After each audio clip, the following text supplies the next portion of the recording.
Glenmore Trenear-Harvey is a former British intelligence officer and editor-in-chief of the World Intelligence Review. Quite an incredible story. What are you and your contacts hearing about this? You're absolutely right. It is an incredible story. It's straight from the Cold War days.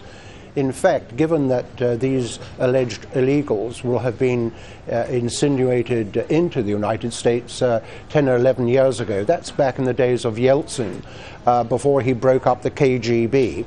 And it is classic, almost John le Carré stuff of brush passes, dead letter drops, assuming legends and such like. However, there is an overlay of the digital age. They are using Wi-Fi, their own private Wi-Fi, and something called steganography, which buried, as anyone knows when you send an email with an attachment, a photographic attachment, buried inside that photograph in the equivalent a digital microdot is information that they could send back to Moscow. But it really is extraordinary. I find the most extraordinary thing of all, though, not the spying, it's the timing. Why now, just after MEDVEDEV and Obama had that famous munching away at their hamburgers together? Do you think the US is using this to get something out of Russia now?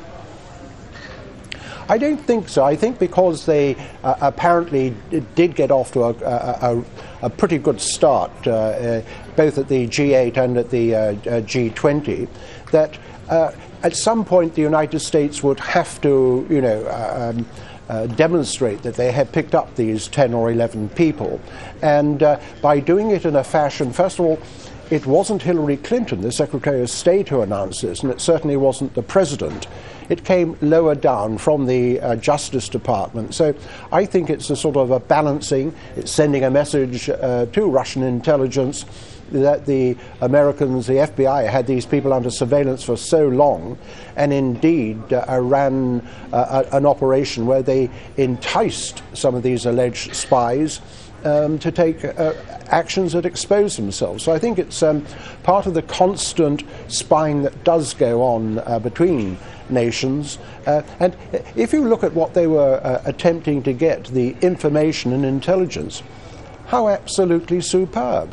The point is, it would better inform the Kremlin as to what the attitude of the American authorities were. So, yes, what does it tell you about their mission? We know that they were trying to get information on nuclear warheads, on foreign policy towards Russia.